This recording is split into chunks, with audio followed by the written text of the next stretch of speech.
Speaker, let me first of all start by declaring my interest. Madam Speaker, I have a very serious interest in this matter. I do not know this lady Mwinzi Mwenda personally, but she's a woman and I am a woman. That is my first interest.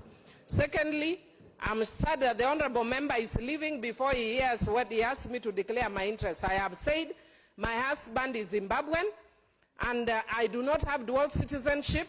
And the reason I do not have dual citizenship, Madam Speaker, is because I'm still negotiating with my husband to allow me to marry a second and a third husband, like men have.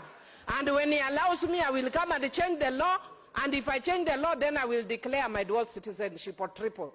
Because these men can sit here and judge us as women and tell us to declare citizenship. Some of them are married to Ugandans, some of them are married to Eritreans, some of them are married in Somalia and Tanzania and the US. But they are not telling us to declare, we are not telling them to declare their innocence. Don't joke with us. Madam Speaker, I want to say that when we are dealing with this matter, I would want to look at it first on the law as is, whether we should change the law, and on the practice.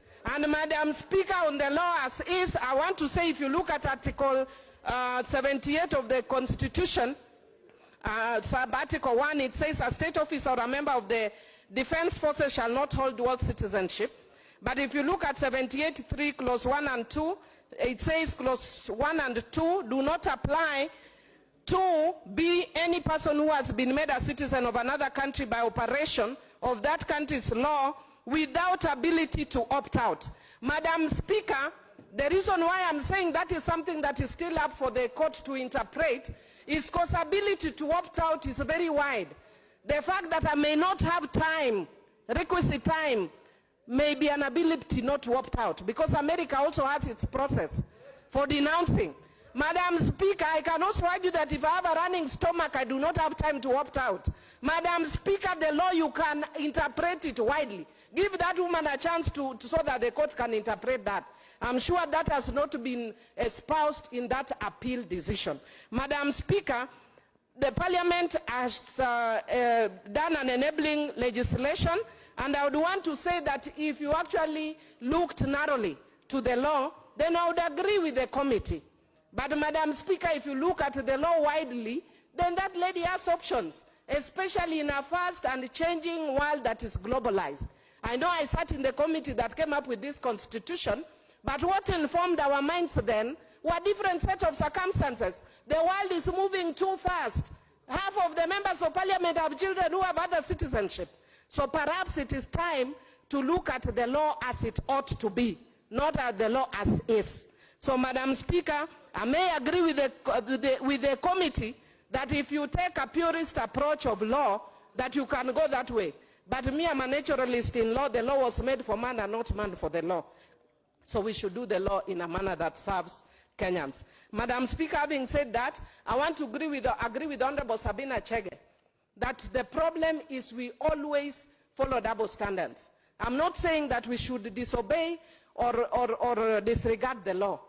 But I don't know why people are so excited that whenever we are talking about integrity and other issues, when it comes to women, we are so fast to throw stones. Even within this list, honorable male members are coming to tell me, we should remove this one, is corrupt. Why are you not saying it loudly here? Because he's a man. But when it is a woman, dual citizenship, suddenly the issue of the Constitution is primary. Leadership and integrity in the Constitution that touches on one of the people who is a nominee, who is a man. We are not bold enough to say. Why? Because you see women as low-hanging fruits. Today, Madam Speaker, I really was on fire with my own members of Parliament who are making it their business. Instead of focusing on their legislative oversight and representation roles, some of them were busy oversighting women's private parts. I have told them they did not come here. They don't have a mandate to oversight women's private parts. They are making my sister, Honorable Passaris, not to come to Parliament because all of them are busy talking about her over things which are not even proven, over allegations which we don't know. We want to say that focus on your representation, legislative and oversight roles, and leave women MPs to do their work.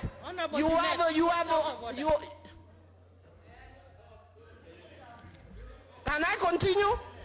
Thank you, Madam Speaker.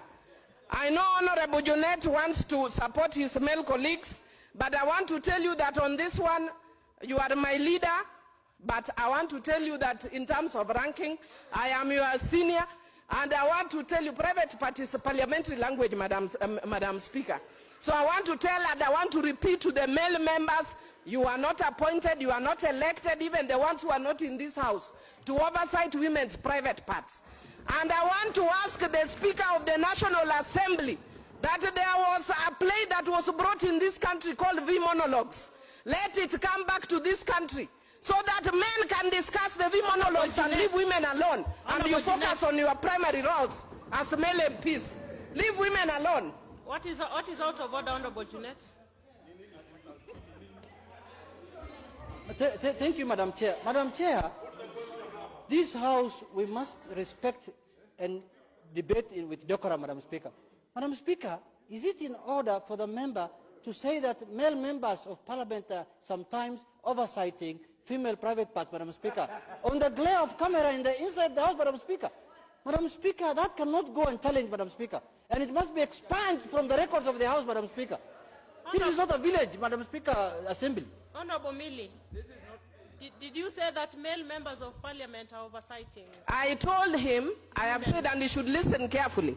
I said that this morning, I warned male members from oversighting women's private parts. That is a matter of fact, I said it.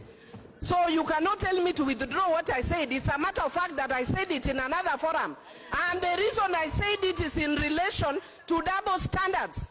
The other time when you saw Honorable Sonko attacked Rachel Shebesh, and we were not able to speak on the floor.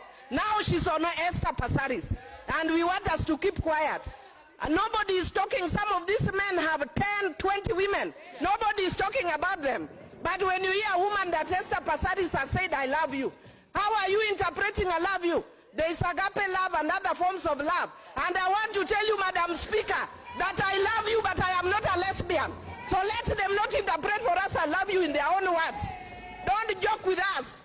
You are the reasons that women cannot come up and seek leadership. Because they know there are no women brave enough to say the things they are saying here. And when you say it, you are ranked insane. They call Honorable Millie Adhiambo insane. When I'm protecting women, I will be insane. Leave Honorable Esther Passaris alone. And in the same manner, leave this woman alone. If you look at actually what we are discussing now, there are more than one nominees. But who are we talking about? You'd think there was one person that we are talking about the appointment. Who are the names of the others? I don't know. Because they are all talking about this one woman. Like there are no other people. Let us leave women alone. That even though somebody here is telling me there are 4 women, you will always pick one. You will always pick one. The same way you picked me on the floor of the House. We will deal with you perpendicularly. We are not going to joke with you.